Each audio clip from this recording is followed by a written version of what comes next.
யாத்திராகமம் 30ஆம் அதிகாரத்தை எடுத்துக்கொள்ளுங்க. யாத்திராகமம் 30ஆம் அதிகாரம் 7-8 வசனங்கள் நான் வாசிக்கிறேன். 109வது பக்கம் பழைய ஏற்பாட்டில் யாத்திராகமம் 30ஆம் அதிகாரம் 7-8 வசனங்கள். ஆரோன் காலைதோறும் அதன் மேல் சுகந்த தூபம் காட்ட வேண்டும். மாலையில் விளக்கேற்றும் போதும் அதன் மேல் தூபம் காட்ட வேண்டும். விளக்குகளை விளக்கும் போதும் அதன் மேல் தூபம் காட்ட வேண்டும். உங்கள் தலைமுறை தோறும் கர்த்தருடைய சந்நிதியில் காட்ட வேண்டிய நித்திய தூபம் இதுவே. ஜப தூபம், அதுதான் இங்கே சொல்லப்படும் தூப வர்க்கம் என்பது. காலையிலேயும் மாலையிலேயும் அது ஆரோன் தான் ஆசாரியன். தேவ சமூகத்தில் அந்த தூப வர்க்கத்தின் மூலம் அதை தேவ சமூகத்தில் அதை காட்ட வேண்டும், தூபம் காட்ட வேண்டும் என்று சொல்லப்படுகிறது. முதலாவது காலை நேரம், ரெண்டாவது மாலை நேரம். ஜெபத்திற்கான 2 முக்கியமான நேரம். எந்த நேரத்திலும் ஜெபிக்கலாம். அந்தி சந்தி மத்தியான வேளையில் கூப்பிடுவேன் என்று பக்தன் சொல்லுகிறார். யூத மக்களுக்கு அந்த மாதிரி பழக்கமெல்லாம் இருந்து தினம் 3 வேளை ஜெபிப்பார். தானியேல் தினம் 3 வேளை ஜெபித்தார்ல, அதை மாதிரி. அதான் காலையிலேயும் மாலையும் நம்ம ஜெபிப்பது. அதற்கு நம்ம அர்ப்பணித்து கொண்டால் நல்லது. முதலாவது காலை ஜெபம். மார்க் 1ஆம் அதிகாரம் 35வது வசனம் பாருங்கள். இயேசு கிறிஸ்து அதிகாலையில் இருட்டோடு எழுந்து வனாந்தரமான ஒரு இடத்திற்கு போய் அங்கே ஜெபம் பண்ணினார். மார்க் 1:35 இருக்குதா? இயேசு கிறிஸ்து எப்போ எழுந்து கொண்டாராம்? அதிகாலையில் இருட்டோடு எழுந்து படுக்கையை விட்டு எழும்பி வனாந்தரத்தில் போய் ஜெபம் பண்ணுகிறார். நமக்கு ஒரு மாதிரியை இயேசு காண்பிக்கிறார். இப்படி தான் ஒரு கிறிஸ்தவங்க தேவ பிள்ளைகள் வாழணும். அப்போ காலையில் அதிகாலையில் இருட்டோடு எழும்புகிற ஒரு பழக்கம் நமக்குள்ளே இருக்கணும். முதலாவது ஆண்டவருடைய சமூகத்தில் போய் முழங்காலில் நின்று அவரை நம்ம தேட வேண்டும். அதிகாலை ஜெபம், காலை ஜெபம் அல்ல, அதிகாலை ஜெபம், அது ரொம்ப முக்கியம். தாவீது சொல்கிறார் பாருங்கள், 141ஆம் சங்கீதம் 2ஆம் வசனத்தில், என் ஜெபம் உமக்கு முன்பாக தூபமாக இருக்க கடவுது. காலையில் அந்த தூபம் செலுத்துகிறாங்களே, தூப வர்க்கம், அவர் சொல்கிறார், என்னுடைய ஜெபம் தூபமாக உம்முடைய சமூகத்தில் வர கடவுது என்பதாய் சொல்வதை பார்க்கிறோம். சங்கீதம் 63:1 சங்கீதக்காரன் சொல்லுகிறார், தேவனே அதிகாலமே உம்மை தேடுகிறேன். அந்த அதிகால நேரத்தை மிஸ் பண்ணிடக்கூடாது. அது ரொம்ப அவசியமான ஜெபம். காலையில் தூப வர்க்கத்தின் மூலம் தேவனுக்கு அந்த ஆராதனையில் செலுத்தப்படுகிறது. அதே மாதிரி அதிகாலையில் நாம் ஜெபிக்கிற ஜெபம், அது ஜெப தூபமாக தேவ சமூகத்திற்கு செல்லுகிறதா இருக்கிறது. இப்போது நம்ம காலையில் ஒரு நாள் எடுத்துக்கொள்ளுங்க. காலையில் சாப்பிடலைன்னு இவங்க என்ன ஆகுன்னு நினைக்கிறீங்க? காலையில் சாப்பிடலைன்னா அந்த நாள் முழுவதும் சரீரம் பலவீனப்பட்டுரும், சோர்வு வந்துடும், அசதி வந்துடும், கடமைகளை செய்ய முடியாமல் ஆகிவிடும். அப்போ காலையில் நல்லா சாப்பிட்டா தான் அந்த நாள் முழுவதும் நம்முடைய வேலைகளை எல்லாம் நம்ம கரெக்டாக செய்ய முடியும். காலையில் நீங்கள் வேதத்தை தியானித்து ஜெபம் பண்ணி தேவ பலனை பெற்றுக்கொண்டாதான் அந்த நாள் முழுவதும் உங்களுடைய காரியத்தில் ஜெயிக்க முடியும். நீங்கள் பிஸ்னஸ் பண்ணாலும் சரி, வேலை செய்தாலும் சரி, படிக்கிறவங்களாக இருந்தாலும் சரி, ஊழியம் செய்கிறவங்களாக இருந்தாலும் சரி, உங்களுடைய காரியத்தில் நீங்கள் சக்ஸஸ் ஆக இருக்கணுமானா அதிகாலையில் ஆண்டவருடைய சமூகத்தில் காத்திருந்து அவருடைய பலனை பெற்றுக்கொள்வது அது ரொம்ப அவசியம். பாருங்கள், C.T. ஸ்டட் என்கிற ஒரு தேவ மனிதர் இருந்தார். அவர் வாலிப வயசில் ரட்சிக்கப்பட்டார். அவருடைய தாயார் நல்ல ஆவிக்குரியவர்கள். அவரை நல்லா கைட் பண்ணினார் ஜெபத்தில் எல்லாம். அவர் தூரத்தில் ஒரு கல்லூரியிலே படித்து ஹாஸ்டலில் தங்கியிருந்தார். அவருடைய தாயாருடைய சொன்ன ஆலோசனைப்படி காலையில் எழும்பி வேதத்தை தியானித்து 1 மணி நேரமாவது ஜெபம் செய்வாராம். அப்புறம் தான் காலேஜுக்கு புறப்பட்டு போவார். சில நாள் அந்த 1 மணி நேரம் ஜெபம் தவறிவிடுமாம். அந்த C.T. ஸ்டட் அந்த காலத்தில் தாயாருக்கு கடிதம் எழுதும்போது ஒரு கடிதத்தில் குறிப்பிடுகிறார், அம்மா, நான் தினந்தோறும் அதிகாலையில் 1 மணி நேரமாவது வசனத்தை தியானித்து நான் ஜெபிக்கணும். என்றைக்காவது ஒரு நாள் அதிகாலையில் எழும்பி வேதத்தை தியானித்து ஜெபிக்க முடியாமல் போனால் அந்த நாள் முழுவதிலும் மயிர் கத்தரிக்கப்பட்ட சிம்சோனை போல ஆகிவிடுகிறேன் என்று ஒரு வார்த்தை எழுதுகிறார். மயிர் கத்தரிக்கப்பட்ட சிம்சோன் அப்படின்னா தெரியல, நியாயாதிபதிகளை சிம்சோன் என்கிற ஒரு தேவ மனிதர். அவர் அவருடைய மயிரில் அவர் கத்தரிக்கக்கூடாது, கத்திப்படக்கூடாது கத்தரி சொல்லி இருந்தார். அவர் தவறு பண்ணி அவருடைய தலைமயிர் சிறைக்கப்பட்டனால பலனை இழந்துட்டார், பலவீனமாகிவிட்டார். அவர் அவ்வளோ வல்லமையாக இருந்தவர் வேடிக்கை பொருளாய் மாறிவிட்டார். சத்துருக்கள் அவரை ஈஸியாக கைது பண்ணி அவரை வேடிக்கை பொருளாய் மாற்றிவிட்டாங்க. அதைத்தான் குறிப்பிடுகிறார், ஒரு நாள் நான் காலையில் 1 மணி நேரம் காத்திருந்து ஜெபிக்காவிட்டால் அந்த நாள் முழுவதுமே நான் வல்லமை இழந்து விடுகிறேன், ஆவிக்குரிய வல்லமை இல்லாதவனாக நான் காணப்படுகிற சிம்சோனை போல, மயிர் கத்தரிக்கப்பட்ட சிம்சோனை போல ஆகிவிடுகிறேன் என்று. இதைத்தான் தேவ பிள்ளைகள் கவனத்தில் கொள்ளணும். தினந்தோறும் அதிகாலை ஜெபம் எவ்வளோ முக்கியம் என்பதை உணர்ந்து கொண்டு ஒரு நாள் இந்த ஜெபத்தை நீங்கள் மிஸ் பண்ண விட்டுவிடக்கூடாது. ஆண்டவர் எதிர்பார்த்து கொண்டே இருக்கிறார் என்பதை மறந்துடக்கூடாது. ஆண்டவர் மோசைகிட்ட பேசும்போது, நீ அதிகாலையில் எழுந்து விடியற்காலையில் ஆயத்தமாகி மலையிலே என் சமூகத்தில் வந்து நெல்லுன்னு சொல்கிறார். ஆண்டவர் மோசையோடு பேசி அவர் 10 கற்பனைகளை எழுதி கொடுத்த அந்த சம்பவம் இருக்கிறாரு. நீங்கள் பாருங்கள், யாத்திராமம் 34 அதிகாரம் 2ஆம் வசனத்தில் ஆண்டவர் மோசையிட்ட பேசும்போது அந்த வார்த்தை சொல்கிறார். யாத்திராமம் 34 அதிகாரம் 2ஆம் வசனம் பாருங்கள், 115வது பக்கம் பழைய ஏற்பாட்டில் பாருங்கள். ஆண்டவர் சொல்கிறார், விடியற் காலத்தில் நீ ஆயத்தமாகி சீனாய் மலையில் ஏறி அங்கே மலையின் உச்சியில் காலமே என் சமூகத்தில் வந்து நில். எப்போ எழும்பணுமா? விடியற் காலையில் ஆயத்தமாகி, தூங்கு மூஞ்சோடு நிற்காத, பல்லு விளக்காமல் தூங்கி மூஞ்சோடு நிற்காத, ஆயத்தமாகணும். Prepare your self. என்ன சந்திக்க போகிறது தேவாதி தேவன், ராஜாதி ராஜா. விடியற் காலத்தில் நீ ஆயத்தமாகி சீனாய் மலையில் ஏறி அங்கே மலை உச்சியில் காலமே என் சமூகத்தில் வந்து நெல். அங்கே தான் ஆண்டவர் சந்தித்து அவரோடு பேசி 10 கற்பனைகளை கர்த்தர் எழுதி கொடுக்கிறார். நல்ல வேதத்தில் இருக்கிறார். நாங்கள் இஸ்ரவேல் தேசம் போகும்போது எகிப்துக்கும் போயிட்டு போவோம். எனக்கு ஒரு ஆசை, இந்த சீனாய் மலையில் மோசே உச்சியில் ஏறி கர்த்தர் தரிசித்தார், ஆண்டவர் அவரோடு பேசினார்ல, அவர் இறங்கி பேசினார், 10 கற்பனைகளாம் கொடுத்தாலும் இந்த இடத்தை பார்க்கணுன்னு சொல்லி ரொம்ப நாளாக விருப்பம். பல வருஷமாக போனாலும் ஜெபிச்சு ஒரு முறை அங்கே போகிற வாய்ப்பு கிடைத்தது. அதனால் சீனாய் மலை அடிவாரத்தில் அங்கே ஹோட்டல் இருக்கிறது, அங்கே போய் தங்கலாம். நாங்கள் ஒரு குழுவாய் போகும்போது பஸ்ஸில் ஒரு 40-50 பேர் போகும்போது அந்த கீழே போய் தங்கினோம். இரவில் போய் சேர்ந்தோம். அது வனாந்தரம், சீனாய் மலையின் அடிவாரத்தில் அந்த ஹோட்டலில் நாங்கள் தங்கின போது கிட்டத்தட்ட நடுராத்திரி 11 மணி 11:30 மணி, நல்ல குளிர் போய் சேர்ந்தோம். அப்போ நாங்கள் மலைக்கு ஏறணும், அந்த மலை உச்சிக்கு போகணும், அந்த இடத்த பார்க்கணும். அங்குள்ள கைடு சொன்னாங்க 2 மணிக்கு மலை ஏற ஆரம்பிக்கணுமா. 2 மணிக்கு, அதிகாலை 2 மணிக்கு மலை ஏற ஆரம்பித்தாதான் நீங்கள் விடியற் காலையில் மலை உச்சியில் போய் நிற்க முடியும். 7 கிலோமீட்டர் உயரம் அந்த மலை, சீனாய் மலை. அந்த மோசே இந்த மலையில் இருக்குல்ல, அது அந்த மலை 7 கிலோமீட்டர் உயரம். அதுக்கு அங்கே போகணுமானா காலையில் 2 மணிக்கு மலை ஏறணும், இருட்டோடே ஏறி போகணும் சொன்னாங்க. எனக்கு ஒரு பெரிய ஆசையை பார்த்துறனால தூங்கவே இல்லை. நாங்கள் போய் சேர்ந்ததே 11:30 மணி அப்படி ஆயிட்டு இல்லை. ஆண்டவர் என்ன சொல்லி ஆயத்தமாகி, அதனால் விடியற் காலமே குளிர்லையும் நான் குளித்து ஃப்ரெஷ் ஆகி ஒரு குளிச்சு நம்ம போன ஆண்டவர் மோசை சந்தித்த இடத்த பார்க்கணுன்னு சொல்லி மலையேறிலாம் பழக்கமே இல்லை.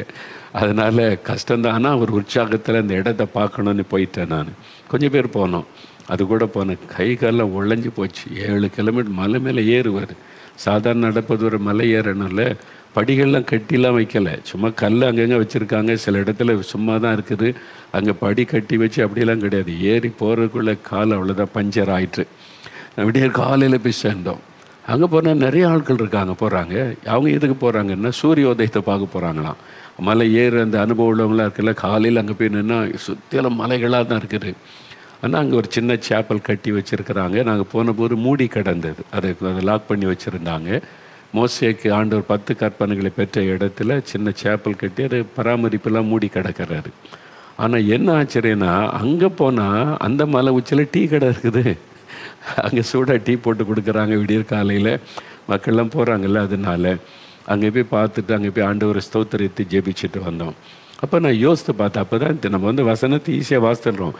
விடியற் காலையில் ஆயத்தமாகி நீ காலமே என் சமூகத்தில் நெல்னு வாசித்துடுறோம். விடியற் காலைன்னா எப்போ? மோசே அந்த காலத்தில் எப்போது கொஞ்சம் கல்லை வச்சு படி வச்சுருக்காங்க. மோசே காலத்தில் யாரும் மலைக்கு போயிருக்க மாட்டாங்க. மோசே தனி ஆளாக ஏறி போகிறார். யோசித்து பாருங்கள், 7 கிலோமீட்டர் மலை உச்சியில் ஏறணும். அவர் கொஞ்சம் பழக்கம் இருந்தது, ஆடு மேய்ச்சி அந்த மீதியான் தேசத்தில், அதனால் மலைப்பகுதியில் பழக்கம் இருந்தது. என்றாலும் எவ்வளோ பெரிய கஷ்டம் இல்லை.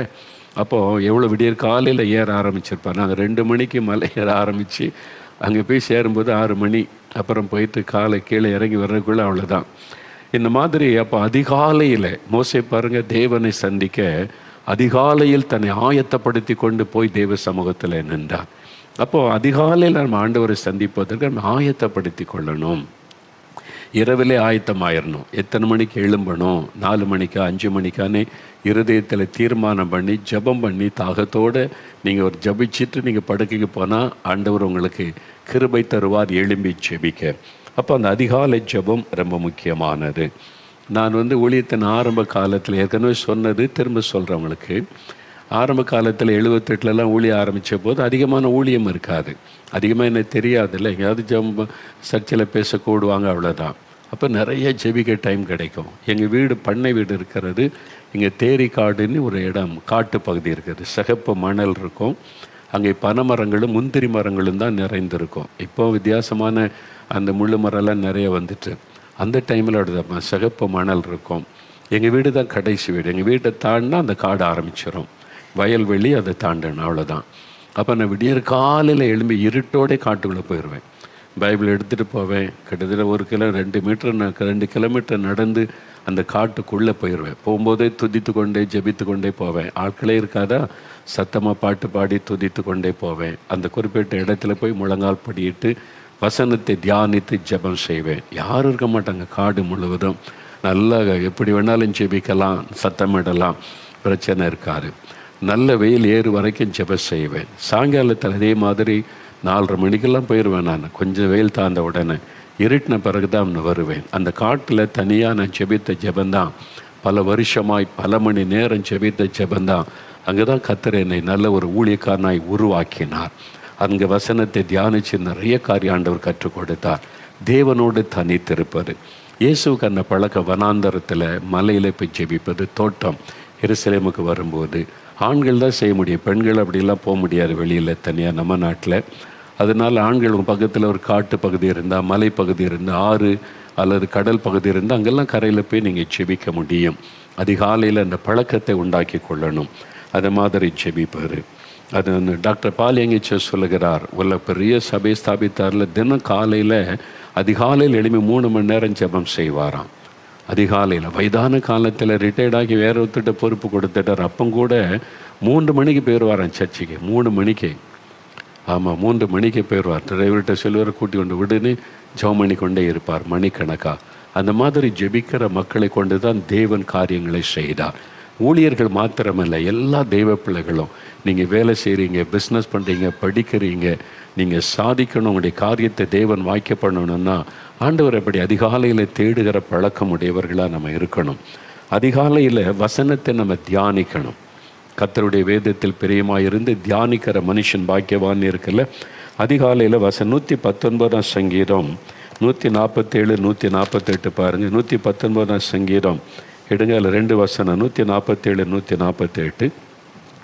750வது பக்கம் பாருங்கள். அதிகாலையில் நான் எழுந்து சத்தமிட்டேன், உம்முடைய வசனத்துக்கு காத்திருக்கிறேன்.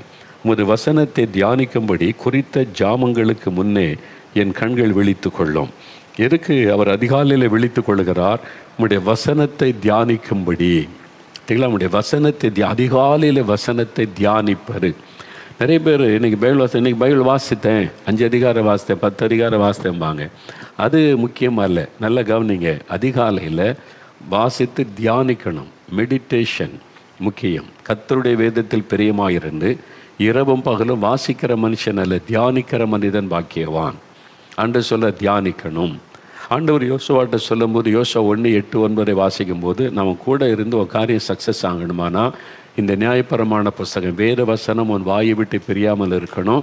நீ இரவும் பகலும் அதை தியானிக்கணும், தியானித்து கொண்டு இருக்கணும் வசனத்தை. அப்படி தான் ஆண்டு சொல்கிறார். அப்போது நீங்கள் 5 அதிகாரம் 10 அதிகாரம் வாசிக்கிறது சாயங்காலம், மாலையில் ஒரு நேரத்தில் உட்காந்து நல்ல 10 அதிகாரம் வாசிங்க, நிறைய வாசிங்க. நீங்கள் ஆராய்ச்சி பண்ணுங்கள், டிக்ஷனரி வச்சு தப்பே கிடையாது, அது செய்யணும், அதுவும் அவசியம். அதிகாலையில் தியானிப்பது வசனத்தை, முழங்காலில் நின்று ஜெபத்தோட வசனத்தை தியானிக்கும் போது என்ன நடக்கும் தெரியுமா? 39ஆம் சங்கீதம் 3வது வசனம் பாருங்கள். 39ஆம் சங்கீதம் 3வது வசனம். அங்கே அந்த அருமையாக தேவ மனிதர் சொல்கிறார், தாவீது என்ன சொல்கிறார் பாருங்கள். என் இருதயம் எனக்குள்ளே அனல் கொண்டது, நான் தியானிக்கையில் அக்கினி மூண்டது, அப்பொழுது என் நாவினால் விண்ணப்பம் செய்தேன். அவர் என்ன சொல்கிறார் பாருங்கள். நான் தியானிக்கையில் என் இருதயம் அனல் கொண்டது, நான் தியானிக்கையில் அக்கினி மூண்டது. வசனத்தை தியானிக்கும் போது உங்களுடைய இருதயத்தில் ஒரு ஃபயர் வரும், அக்னி, பரிசுத்தாவின் அக்னி அப்படியே கொழுந்து விட்டு எரியும். அப்புறம் நீங்கள் ஜெபம் பண்ணி பாருங்கள், ஜெபம் வல்லமை உள்ளதாக இருக்கும். நீங்கள் தூங்கு முஞ்சோட உட்காந்து ஆண்டவரே ஸ்தோத்திரம் ஸ்தோத்திரம் ஸ்தோத்திரம், அப்புறம் ஆண்டவரே தமிழ்நாட்டை ரட்சி, இந்தியா ரட்சியும், இது மாதிரி ஜெபம் இல்லை. முதல்ல வசனத்தை தியானிச்சோன்னு உங்களுடைய உள்ளம் அனல் கொள்ளும், அந்த நெருப்பு உங்களுக்குள்ளே உண்டாகும். வசனம் சொல்லுவோம், தியானிக்கையில் அக்னி மூண்டது, அப்பொழுது என் நாவினால் விண்ணப்பம் செய்தேன். வசனத்தை தியானித்து ஃபயர் வந்த உடனே அப்புறம் உங்கள் ஜெபம் வித்தியாசமாக இருக்கும். நீங்கள் ஜெபிக்கிற ஜெபத்தில் பிசாசு நடுங்குவான், சத்துருடைய கிரியைகள் முடக்கப்படும், காரியங்கள் ஜெயமாகும். அப்போது நீங்கள் முதல்ல துதிக்கணும். நல்லா ஒரு 15 நிமிஷம் நல்லா ஆண்டவரை துதிங்க, பாட்டு பாடிடலாம். அப்புறம் வசனத்தை தியானிங்க, அப்புறம் ஜெபம். அப்போ அதிகாலை 1 மணி நேரத்தை 3ஆக பிரிங்க. 15 நிமிஷம் துதி ஸ்தோத்திரம், 15 நிமிஷம் வசனத்தை தியானிப்பார், அரை மணி நேரம் ஜெபிப்பார். 2 மணி நேரம்னா அப்படியே டபுள் ஆக்கி கொள்ளுங்க, டிஃப்ரெண்ட்டை நீங்கள் பார்ப்பீங்க. அப்போ இந்த பழக்கத்தை நம்ம ஏற்படுத்தி கொள்ளணும். அதான் பாருங்கள், லூக்கா 24:32 எம்மாவுக்கு போன சீஷரோட இயேசு நடந்து வரும்போது அவர் வேத வசனத்தை கொண்டு அவங்களோட பேசிக்கிட்டே இருக்கிறார். இல்லை, லூக்கா 24:32 பாருங்கள், அவங்க என்ன சொல்கிறாங்கன்னு பாருங்கள். 24:32 வசனம் நான் வாசிக்கிறேன் பாருங்கள். 123ஆம் பக்கம் புதிய ஏற்பாட்டில். அப்பொழுது அவர்கள் ஒருவரை ஒருவர் நோக்கி, வழியிலே அவர் இயேசு நம்முடனே பேசி வேத வாக்கியங்களை நமக்கு விளங்க காட்டின பொழுது நம்முடைய இருதயம் நமக்குள்ளே கொழுந்து விட்டு எரியவில்லையா என்று சொல்லிக்கொண்டார்கள். இயேசு வசனத்தை வச்சு விளக்கி காமிக்கிறார். அவங்க அப்போ தான் தெரியுது, உள்ளத்துக்குள்ளே நம்முடைய உள்ளம் கொழுந்து விட்டு எரியுத, ஏன்னு தெரியல, அமைதியாக இருந்தாங்க. இயேசு தன்னை வெளிப்படுத்தின பிறகு தான் சொல்கிறாங்க, ஒரு வசனத்தை விளக்கி காண்பித்த போது நம்முடைய உள்ளம் கொழுந்து விட்டு எரிந்ததே, வசனம் உங்களை கொழுந்து விட்டு எரிய பண்ணும், உங்களுக்குள்ளே அனல் மூட்டி எழுப்பும். ஆனால் அதிகாலையில் வசனத்தை நீங்கள் தியானிக்கணும், அது ரொம்ப முக்கியமான ஒரு காரியம். ஏன்னா பைபிள் அதிகாலை நேரத்தில் ஏன் தியானிக்கணும்னா, அந்த காலையில் எழும்பின உடனே விடியற்காலை 4 மணியோ 5 மணியோ அல்லது 3 மணி எழும்பின உடனே உங்களுடைய மைண்டு ஃப்ரெஷ்ஷாக இருக்குது. எதுவும் மைண்டுக்குள்ளே இப்போ நுழைஞ்சிருக்காது, கரப்டாக இருக்காது, இருதயம் ஃப்ரெஷ்ஷாக இருக்கும். கொஞ்சம் நேரம் ஆகிட்டுன்னா பல சிந்தனை பாரங்கள் வந்துடும். பாரங்கள், இன்றைக்கி என்ன செய்ய, அதுக்கு என்ன பண்ண, இதுக்கு என்ன பண்ண, அந்த யோசனை பாரெல்லாம் வந்துடும். ஆனால் அதிகாலை நேரத்தில் மைண்டு இருதயம் ஃப்ரெஷ்ஷாக இருக்கும். அப்போ நீங்கள் தியானிக்கிறது, தேவனோடு கனெக்ட் ஆகுது ரொம்ப ஈஸியாக இருக்கும், ஈஸியாக ஆண்டவரோடு கனெக்ட் ஆகலாம். அதனால் தான் இயேசு அதிகாலை நேரத்தில் ஆண்டவர் தேவ சமூகத்துக்கு போனார் என்று பார்க்குறோம். பைபிளில் தியானிக்கிறது ரொம்ப முக்கியம் இல்லை. பைபிள்ன்ற வார்த்தைக்கு ஒரு அர்த்தம் சொல்கிறாங்க, behold I bring life internal. Behold I bring life internal, அதான் பைபிள், BIBLEன்னு சொல்லி. இதோ நான் நித்திய ஜீவனை கொண்டு வருகிறேன். இந்த வசனத்தை ஒழுங்காக வாசித்து நடந்தால் உங்களுக்கு நித்திய ஜீவன் உண்டாகும். அல்லேலூயா. பெரும்பாலான சமயம் அதிகாலை நேரத்தில் தான் ஆண்டவர் பேசுவதை நான் பார்த்துருக்கிறேன். ஒரு வசன வாசிங்க, ஏசாயா 54 பாருங்கள். ஏசாயா 54 அதில் அழகாக இந்த ஒரு பக்தன் சொல்லுகிறார், காலை தோறும் அவர் என்னை எழுப்புகிறார் அப்படின்னு சொல்லுங்க. கர்த்தர் என்னை எழுப்புகிறார், காலை தோறும் என்னை எழுப்புகிறார், கற்றுக்கொள்ளுகிறவளைப் போல நான் கேட்கும்படி என் செவியை கவனிக்க செய்கிறார். அப்போ காலையில் நம்ம எழுப்புகிற தேவன். நீங்கள் சோதிச்சு பாருங்கள், ஆண்டவரே நாளை காலை 4 மணிக்கு நான் எழுப்பி ஜெபிக்கணும், ஆசையாக ராத்தில் உண்மையான இதயத்தோடு ஜெபிச்சுட்டு படுங்க. 4 மணிக்கு உங்களுக்கு விழிப்பு வந்துடும். நான் 5 மணிக்கு எழுப்பி ஜெபிக்கணும் ஆண்டவரே, 3 மணிக்கு எழுப்பி ஜெபிக்கணும். சின்சியராக ஆசைப்பட்டு உண்மையான இதயத்தோடு ஜெபம் பண்ணிட்டு படுங்க. கட்டாயம் ஒரு ஆண்டவர் எழுப்பி விடுவார். உங்களுக்கே தெரியும், யாரோ என்னை எழுப்புறாங்க, என்னை சில சமயம் ஒரு ஆள் போல் தட்டி எழுப்புவார். உங்களுக்கு நல்லா தெரியும், ஒரு ஆள் போல் தட்டி எழுப்புவார். நான் பல முறை என் அனுபவத்தில் உணர்ந்திருக்கிறேன். அதிகாலையில் ஆண்டவர் எழுப்பி செபிக்க வைக்கிற காரியத்தை நான் பார்த்துருக்கிற, ஒரு ஆள் மாதிரி தட்டி எழுப்புவார். சில சமயத்தில் பேர் சொல்லி கூப்பிடுவார். காதில் சத்தம் கேட்கும், டக்குன்னு விழித்து பார்த்தா யாரும் இருக்க மாட்டாங்க, அவ்வளோதான். நீங்கள் விழிக்க வரைக்கும் தான் அவர் பேசுவார். அப்புறம் நீங்கள் ஜெபம் பண்ண ஆரம்பிக்கணும். பேர் சொல்லி யாரும் என்னை கூப்பிட்ட மாதிரி இருக்குன்னு எழும்புவீங்க, தூங்கி எழும்பி இருப்பீங்க. நல்லா டக்குன்னு உங்களுக்கு தெரியும். இது மாதிரிலாம் அனுபவம் இருக்கிறாரு. உண்மைதான், அவங்கள பலருக்கு அந்த அனுபவம் இருக்குது. ஆனால் சிலர் வெளியே சொல்ல பயம், மற்றவங்க தப்பாக நினைப்பாங்களோன்னு. அதெல்லாம் உண்மை. ஆண்டவர் காலைதோறும் நம்ம எழுப்புகிறவர். பேர் சொல்லி கூட கூப்பிடுவார். சாமுவேலை கூட்டார்ல, சாமுவேலேன்னு கூப்பிட்டார்ல, அது மாதிரி இப்பவும் ஆண்டவர் பேர் சொல்லி நம்ம எழுந்திருக்க வைத்து ஜெபிக்க வைப்பார். அப்போ அதிகாலையில் என்னை தேடுகிறவன் என்னை தேடுகையில் கண்டடைவான். நீதிமொழிகள் 8:17 ஆண்டவருடைய வார்த்தை சொல்ல, அதிகாலையில் ஆண்டவரை தேடுங்க, நீங்கள் அவரை கண்டடைய முடியும். அதனால் இந்த ஜெபம், அதிகாலை ஜெபம் ரொம்ப முக்கியம். அதுக்கு அர்ப்பணித்து கொள்ளுங்கள். ரெண்டாவது, அதை யாத்திராமம் 30:7 வாசிக்கும் போது மாலை நேரம் ஜெபம், மாலையிலையும் அந்த தூபம் காட்டணும். அப்போ காலையிலையும் தூபம் காட்டணும், மாலையிலையும். காலையிலையும் நம்ம ஜெப தூபம் பல்லவத்துக்கு போகணும், மாலையிலையும் ஜெப தூபம் பல்லவத்துக்கு போகணும். பிறகு ஆண்டவர் ஆதாமை சந்திக்க வரும்போது மாலை, பகலின் குளிர்ச்சியான வேளையில், வெயிலெல்லாம் தாழ்ந்து ஒரு குளிர்ச்சியான வேலை வரும் பார்த்திங்களா, ஈவினிங்கில் ஒரு 5 மணிக்கு மேலே அந்த சூரியன் அஸ்தமிக்கிற நேரத்தில் ஒரு குளிர்ச்சி வரும். அது நல்லா ஜெபிக்கிறதுக்கு அருமையான நேரம், ஆண்டவரை சந்திக்கிற நேரம். அந்த நேரத்தில் தான் ஆண்டவர் ஆதாமோடு பேசினார். ஆதியாகமம் 3:8 எப்படி பார்க்கிறோம். ஆதியாகமம் 24:63 வாசித்தா சாயங்கால நேரத்தில் ஈசாக்கு தியானம் பண்ண வெளியிலே போயிருந்தார். பாருங்கள், தியானிப்பதற்கு நல்ல நேரம் ஈவினிங்கில் அவர் வனாந்தரத்தில் போய் ஆண்டவரை தியானித்து விட்டு வந்ததை நம்ம ஈசாக்கை குறித்து வேதத்திலே நம்ம பார்க்கிறோம். அப்போஸ்தலர் நடபடிகள் 3:1 வாசிக்கும் போது பாருங்கள், பேதுரும் யோவானும் 9 மணி வேளை, சாயங்காலம் 3 மணி மாலை நேரத்தில் தேவாலயத்துக்கு ஜெபிக்க போகிறாங்க. அங்கே போய் கூட்டம் நடத்த போல, பிரசங்கம் பண்ண போல ஜெபிக்க போகிறாங்க, தனித்து ஜெபிக்க போகிறாங்க. அதே மாதிரி நாங்கள் எங்கள் ஒரு பக்கம் தேரிக்காடு சொன்னால ஈவினிங்கில் போயிடுவோம். நான் சாயங்காலம் போனால் அங்கே போய் இருட்டு வரைக்கும் ஜெபி. சில சமயம் டீமாக போனாங்க. எங்களுடைய ஆரம்பத்தில் எங்களுடைய வாலிபர்கள் இயேசுடிக்கிற டீமில் இருந்தோம், 4-5 பேர் போவோம். போனோன்னா முதல்ல ஒரு மணி நேரம் தனித்தனியாக ஜெபம் பண்ணுவோம். அப்புறம் தனித்தனியாக ஜெபிச்சுட்டு அப்புறம் சேர்ந்து நாங்கள் ஜெபம் செய்வோம். நேரம் போகிறதே தெரியாது. அது மாதிரி ஒரு ப்ரேயர் செல் அப்படி ஒரு டீமை உருவாக்குங்க. அது மாதிரி போய் ஜெபம் பண்ணுங்க. எங்கள் ஊரில் அந்த நாட்களில் ஒரு அண்ணன் இருந்தாங்க, ஞான்ராஜ் அண்ணன் சொல்லி, அவங்க ஒரு பிஸ்னஸ் மேன். அவங்க குறும்பூரில் இருந்தாங்க. இப்போ அவங்க தேவனுடைய ராஜ்யத்தில் இருக்காங்க. ரொம்ப ஆண்டவரை நேசிக்கிறவங்க, ஊழியத்தில் செய்கிறவங்க, பிஸ்னஸ் மேன் அவங்க. ஒரு நாள் சாயங்காலம் நான் தேவனுடைய வீட்டுக்கு முன்னால் நின்று கொண்டிருந்தேன், அநேக வருஷத்துக்கு முன்னாலேயே. அப்போ சாயங்காலத்தில் அவங்க பைபிள் எடுத்துகிட்டு போனாங்க. நான் கேட்டேன், அண்ணா எங்கே போகிறீங்க என்பதாக. நான் ஜெபம் பண்ண போகிறேன், காட்டுக்கு. தனியாக பைபிள் எடுத்துக்கிட்டு காட்டு பகுதிக்கு ஜெபிக்க போகிறாங்க. ஒரு பிஸ்னஸ் மேன். சாயங்காலம்னா அவங்க போய் காத்திருந்து ஜெபிக்கிறாங்க. அப்போது இதை மாதிரி ஜெப பழக்கம் நமக்கு வேணும். மாலை நேரத்தில் கூட நீங்கள் சாயங்காலத்தில் இயேசு மலையின் மீது ஏறி, மத்தேயு 14:23 வாசிக்கிற சாயங்காலத்தில் மலையின் மீது ஏறி ஜெபம் பண்ண தனிமையாக இருந்தார். இந்த மாதிரி தனியாக உட்கார்ந்து ஆண்டவரோடு பேசுவது. காலையில் மட்டும் ஜெபிச்சா போதாது, மாலையில். ஒரு சகோதரர் சொன்னார், பிஸ்னஸ் மேன், காலையில் நான் விடிய காலை எழும்பி துதித்து ஜெபிச்சு வசனம் தியானிச்சுட்டு போவேன். மாலையில் ஒரு மணி நேரம், மாலையில் அந்த நேரம் தான் இந்தியாவுக்காக ஜெபம் பண்ணுவேன். 1 மணி நேரம் இந்தியாவுக்காக எழுப்புதலுக்காக ஒன்றா நான் ஜெபம் பண்ணுவேன் என்று சொன்னார். அப்போ ஜெபத்தை பிரித்து கொள்ள, காலையில் எதுக்கு ஜெபிக்கணும், மாலையில் எதுக்கு ஜெபிக்கணும்னு அப்படி ஒரு ஜெப பழக்கத்தை ஏற்படுத்தி கொள்ளுங்க. ரொம்ப சந்தோஷமாக இருக்கும். நீங்கள் ஜெபிச்சு பாருங்களேன். இதுவரை இப்படி ஜெபிக்க அந்த ருசி கண்டுட்டு அவங்களால ஜெபத்தை நிறுத்த முடியாது. நிறைய பேர் சொல்கிறாங்க, இப்போ 1 மணி நேரம் ஜெபிக்கிறேன், 2 மணி நேரம் ஜெபிக்கிறேன்னு. நிறைய கிறிஸ்தவங்களுக்கு ஆச்சரியமாக இருக்குது. ஆனால் கிறிஸ்தவர் அல்லாதவங்க தான் இப்போ இயேசுவை அதிகமாக ருசிக்கிறாங்க, ஜெப நேரத்தை ருசிக்கிறாங்க.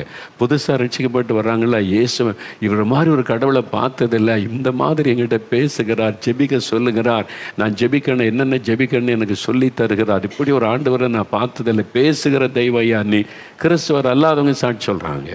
இந்த கிறிஸ்தவங்க உட்காந்துட்டு ஆண்டவர் பேசுவாரா? அவர் எங்கே இப்படி பேசுவார், எங்கே பேசுவார்? விதண்டாவாதம் பேசுவார். இதெல்லாம் விட்டுட்டு காத்துருங்க, ஆண்டோடைய பாதத்தில் போய் விழுங்க. ஜெப நேரத்தில் எவ்வளவு ஜெபிக்க வேண்டிய விஷயம் இருக்குது. நம்ம ஜெபிச்சோம்ல, எவ்வளோ இருக்குது தெரியுமா ஜெபிக்க வேண்டிய காரியம், இந்த உலகத்தில் நடக்கிற காரியம். ஆண்டோடைய சமூகத்துக்கு போங்க. அதனால் தினமும் காலையில் ஜெபம் 1 மணி நேரம், மாலையில் 1 மணி நேரம் நீங்கள் ஜெப நேரமாக வைத்து கொண்டீங்கன்னா உங்களுடைய ஜெபத்தை குறித்து ஆண்டவர் சந்தோஷப்படுவார். அது மாத்திரமல்ல, உங்களுடைய வாழ்க்கை ஆசீர்வதிக்கப்படுவதை காண்பீங்க. தானியேல் தினம் 3 வேளை, அந்தி சந்தி மத்தியான வேளையில் அவர் காலையிலும் ஜெபிக்கிறார், மாலையிலும் ஜெபிக்கிறார், மத்தியானத்தில் கூட ஒரு சாப்பாட்டு நேரத்தில் கொஞ்சம் ஜெபிச்சிருக்கலாம், அந்த மாதிரி ஜெபிக்கிறார். இந்த மாதிரி நம்ம ஜெபிக்கும் போது ஆண்டவருடைய உள்ள மகிழ்ச்சி அடையும், ஜெபிக்கிற மக்களை ஆசீர்வதிப்பார். இப்போ சொல்கிறீங்களா, ஆண்டவரே எனக்கு இந்த ஜெபாவியை தாங்க, நான் காலையிலையும் ஜெபிக்கணும், மாலையிலையும் ஜெபிக்கணும், அதிகாலையிலுமே வசனத்தை தியானித்து ஜெபிக்கணும், ஒப்பு கொடுங்க. இப்போ ஜெபிக்க போகிறோம். நாளைக்கு என்ன ஜெபத்தை குறித்ததான பல காரியங்களை நம்ம பார்க்க போகிறோம். அப்படி இருதயத்தில் கை வைங்க, ஆண்டவரை பார்த்து சொல்லுங்கள், கண்களை மூடுங்க, 2 நிமிஷம் தான். இயேசுவே என்னோட பேசி இருக்கிறீங்க, நான் இன்னும் அதிகமாக ஜெபிக்கணும், எனக்கு ஜெபிக்க கிருபை தந்திருக்கிறீங்க, நன்றி. காலையில் ஜெபிக்க, மாலையில் ஜெபிக்க கிருபை தந்தீங்க, ஸ்தோத்திரம். இந்த ஜெபத்தை விட்டு விடக்கூடாது. அதிகாலையில் எழும்பி ஜெபிக்கணும், வசனத்தை தியானித்து ஜெபிக்கணும், மாலையிலே நான் ஜெபிக்கணும். எனக்கு கிருபை தாங்க. ஜெப தூபம் ஆண்டவரே எங்கள் வீட்டில் இருந்து எழும்பி கொண்டே இருக்கணும். நான் ஜெப தூபத்தை பரலோகத்துக்கு அனுப்பி கொண்டே இருக்கணும். அந்த மாதிரி ஜெப ஆவியை எனக்கு தாங்க. காலையிலேயே நான் ஜெபிக்கணும், மாலையில் நான் ஜெபிக்கணும். கிருபை தாங்க, கிருபை தாங்க, உதவி செய்யுங்க ஆண்டவரே. ஜெபிக்கிற ஒவ்வொரு பிள்ளைகளுக்கு அந்த ஜெபிக்கிற கிருபைகளை கொடுங்க, ஜெப ஆவியை கொடுங்க. காலையிலே மாலையிலேயும் ஜெபிக்க முடியாத ஜெப அனுபவத்தை கொடுத்து ஆசீர்வதிங்க. கர்த்தர் செய்கிற அன்பிற்காக உமக்கு ஸ்தோத்திரம், ஸ்தோத்திரம். இயேசு கிறிஸ்துவின் நாமத்தில் ஜெபிக்கிறோம் பிதாவே. ஆமேன், ஆமேன். என் ஆத்மாவே கர்த்தரை சோஸ்தரி, என் முழு உள்ளமையுடைய பரிசுத்தமுள்ள நாமத்தை சோஸ்தரி. என் ஆத்மாவே கர்த்தரை சோஸ்தரி, அவர் செய்த சகல உபகாரங்களை மறவாதே. ஆமேன், ஆமேன்.